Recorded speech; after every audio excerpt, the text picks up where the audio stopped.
Cabin lights hummed softly as Miles Carter adjusted his ticket.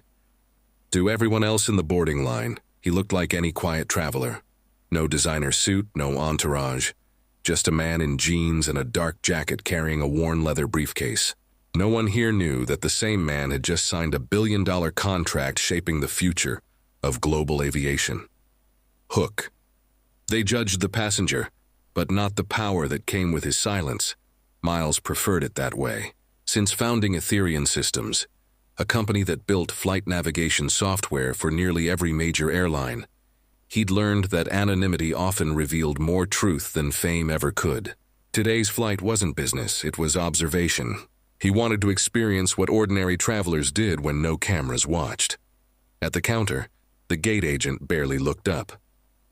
"Sir, economy's that way," she said automatically. Miles smiled politely. "I'm aware. It's seat 2A. Her brows lifted. She scanned the ticket twice, hesitated, then printed his boarding slip with a mechanical smile. "Of course. Have a pleasant flight." He thanked her, sensing the micro pause in her tone, the silent disbelief that someone like him could afford the front cabin. It was small, but he'd felt it before. Inside the aircraft, the first-class section gleamed with polished chrome and soft ambient light. Miles placed his briefcase under the seat, nodded to the attendant, and pulled out his notebook. Pages of rough sketches showed new ideas for a fuel efficiency algorithm. He was still outlining notes when a tall man in uniform stopped beside him. "Sir, this section is for first-class passengers only," the pilot said. Not unkindly, but with that clipped tone of authority that carried its own verdict. Miles looked up. "And that's exactly where I'm sitting." The pilot's eyes narrowed. "May I see your boarding pass again?" He handed it over. The man studied it as if authenticity depended on his approval, then returned it reluctantly. "Fine," he said at last. "Just following procedure." Miles kept his composure. "I appreciate thoroughness," he replied. But the moment lingered. The passenger in 2B, a woman in a pearl gray coat, pretended to read while sneaking glances between them. Across the aisle, another traveler raised his phone halfway, uncertain whether to record. The attendant, Emma, stepped forward. "Captain, everything all right?" "For now," the pilot muttered, retreating toward the cockpit. Emma offered a quiet apology. "I'm so sorry, sir. He's particular about protocol." Miles smiled faintly. "Protocol isn't the problem. Perspective is." The plane filled, engines humming like restrained thunder. Through the window, the horizon glowed orange. Miles thought of his daughter, 15, fearless, already obsessed with flying. He wanted the world she'd enter to be better than the one he'd had to navigate, but some lessons came uninvited. Half an hour later, as boarding finished, Emma returned looking uneasy. "Mr. Carter, the captain's requesting you step outside for a moment." He frowned. "Outside? Why?" "He says there's a verification issue. He won't depart until it's cleared." Every eye in first class seemed to turn toward him. The whispers began instantly. Miles stood slowly, his movements deliberate, refusing to look rattled. The walk down the aisle felt longer than any runway he'd ever seen. At the door, the pilot waited with folded arms. "Sir, for security reasons, we need you to disembark until confirmation comes from headquarters." "Confirmation of what?" Miles asked evenly. "That you are who you say you are. I've shown ID, a verified boarding pass, and the same loyalty account you probably use to fuel your plane. What else do you need, fingerprints?" The pilot's jaw tightened. "Please step off the aircraft." Behind him, the cabin grew silent enough to hear a phone vibrate. Emma looked torn but couldn't intervene. Miles exhaled slowly, gripping his briefcase. So this is what truth looks like when wrapped in prejudice, he thought. He stepped out into the jet bridge, light flickering through narrow windows. The air smelled of metal and kerosene, cold, sharp, indifferent. Two ground staff members approached awkwardly, asking him to wait while they double-checked records. He waited. 10 minutes, then 20. Through the glass, he saw passengers watching. Some recorded, some avoided eye contact. In their silence, he heard centuries echo. His phone buzzed. A text from his executive assistant read, "All systems at Skylinks Airlines are synced to Aviation's network today.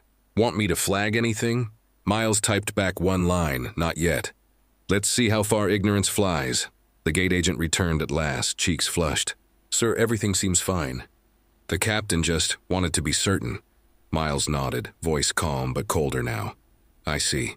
Then please let him know certainty has a price." He re-entered the plane, ignoring the stares, and took his seat again. Emma handed him a glass of water with trembling hands.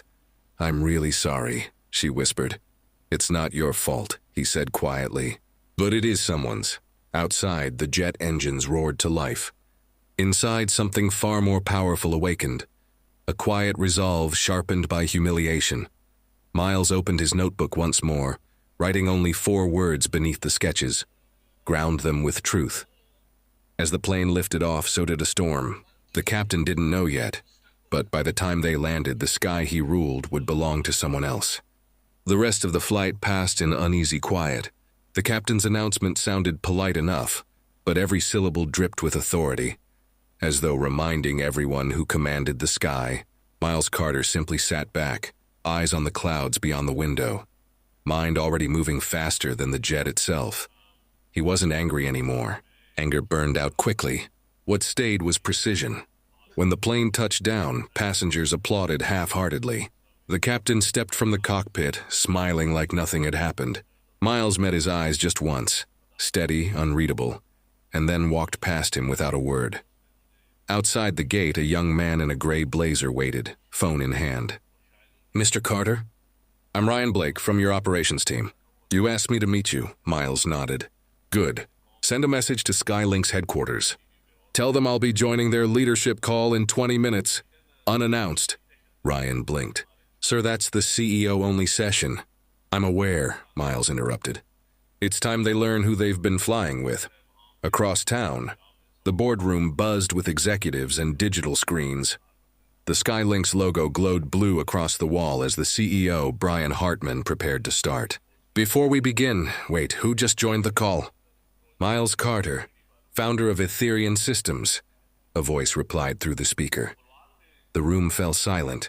Brian forced a smile. "Miles, we weren't expecting—" "No," Miles said evenly. "You weren't, but your captain's treatment of a paying passenger today requires immediate attention." Someone whispered off mic. "He's exaggerating," Miles continued, calm and surgical. "I boarded your Flight 392 under my own name. I was questioned, removed, and humiliated for existing in first class. The captain claimed it was security protocol.